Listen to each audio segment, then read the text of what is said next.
पाटीदार यानी कि पटेल के इतिहास के बारे में बात करेंगे। आप जानते ही होंगे कि पाटीदार आज पूरी दुनिया में प्रसिद्ध हैं। इंडिया की ही अगर हम बात करें तो पूरे इंडिया में सभी जगह पाटीदार हैं, लेकिन ज्यादातर पाटीदार गुजरात, राजस्थान, मध्य प्रदेश और महाराष्ट्र में रहते हैं। सिर्फ ब्रिटेन में ही लगभग 2 लाख से अधिक पाटीदार हैं, जो कि वहाँ पटेल नाम से जाने जाते हैं। इतना ही नहीं, अमेरिका में हर 8 भारतीय पर 1 नागरिक पटेल है।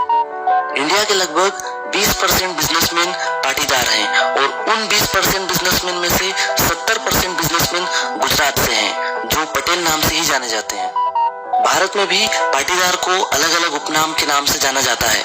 पाटीदार समाज की जनसंख्या पूरे भारत में लगभग 30 करोड़ के आसपास है। आप जानते होंगे, भारत के सबसे पहले गृह मंत्री सरदार वल्लभ भाई पटेल भी पाटीदार समाज से ही थे। यह थे पाटीदार के बारे में कुछ फैक्ट। अब मैं आपको पाटीदार का इतिहास बताने जा रहा हूँ कि पाटीदार की उत्पत्ति कहाँ से हुई, किस तरह पूरी दुनिया में पाटीदार ने अपना नाम फैलाया। पूरी इन्फॉर्मेशन के लिए वीडियो को लास्ट तक जरूर देखिएगा। वैसे तो पाटीदार के इतिहास के बारे में कई पौराणिक कहानियां हैं, लेकिन कहा जाता है कि पाटीदार आर्य समूह के वंशज हैं, जो कि सिंधु घाटी में बसे हुए थे, जो आज भी पंजाब और पाकिस्तान के बीच में स्थित है। फिर आर्य समूह काम के हिसाब से 4 भागों में विभाजित हो गए। पहला, ब्राह्मण, जिनको शिक्षा और धार्मिक सेवाएं दी गई। दूसरा, क्षत्रिय, जिन्होंने युद्ध में भाग लिया और शासन किया। तीसरा, वैश्य, जिनको व्यापार का काम दिया गया। शूद्र, जिन्होंने तीनों समाज की सेवाएं की। इसके बाद क्षत्रिय को फिर से 3 वर्ग में विभाजित किया गया। पहला, राजन क्षत्रिय, जो राजा और नेता बने।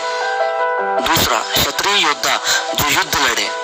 तीसरा, कुल्मी क्षत्रिय, जिन्होंने युद्ध काल में खेती और युद्ध के समय सेना की मदद की।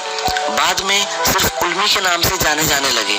फिर कुर्मी समाज भोजन के लिए खेती करने लगे और गायों को पालने लगे। आज जो भी पाटीदार हैं, वह सभी पाटीदार उन्हीं कुर्मी के वंशज हैं। आगे चलकर ईरान, इराक जैसे विदेशी देशों ने पंजाब क्षेत्र में बसे लोगों पर हमला करना शुरू कर दिया और घरों, खेतों और मंदिरों को लूटना शुरू कर दिया। इन हमलों को देखकर कुर्मी और अन्य लोग पंजाब छोड़ने पर मजबूर हो गए और भारत के अलग अलग हिस्सों में जाकर बस गए। कुर्मी का एक बड़ा समूह गुजरात के उंझा के पास बस गया। आप जानते होंगे, पाटीदार समाज को 2 समूह में बांटा गया है, एक लेवा पाटीदार और एक तड़वा पाटीदार।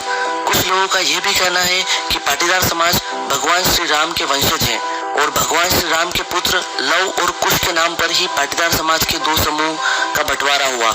लव से लेवा पाटीदार और कुश से कड़वा पाटीदार। 18वीं शताब्दी खत्म होते होते कड़वा पाटीदार के पूर्वजों ने जाना कि शिक्षा से ही समाज की उन्नति हो सकती है, तो उन्होंने फंडिंग स्टार्ट की।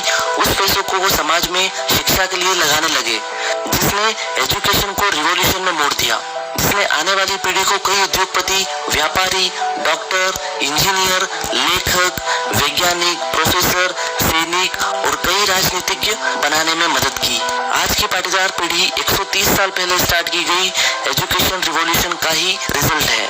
19वीं शताब्दी की शुरुआत में कड़वा पाटीदार समाज ने कई सम्मेलन बनाए और सभी को जागरूक किया और पुराने रीति रिवाजों को बदलने के लिए प्रेरित किया, जैसे बाल विवाह, अंतिम संस्कार समारोह, दहेज और मृत्यु भोज। इस तरह की सोच ने काफी पाटीदारों को प्रेरित किया। आज हमारा इतिहास बहुत समृद्ध है और प्रेरणादायक है। हमारे पूर्वजों ने हमें वर्तमान स्थिति में लाने के लिए कई स्ट्रगल किए हैं। पाटीदारों के इतिहास में ऐसा कुछ भी नहीं है जिन पर हमें शर्मिंदा होना पड़े। So it is proud to be a Patidar. जय सरदार, जय पाटीदार, जय हिंद, जय भारत। दोस्तों, अगर आप पाटीदार हो और आपको पाटीदार का इतिहास अच्छा लगा हो तो प्लीज इसे दोस्तों में शेयर करिएगा, हमारे चैनल को सब्सक्राइब करिएगा।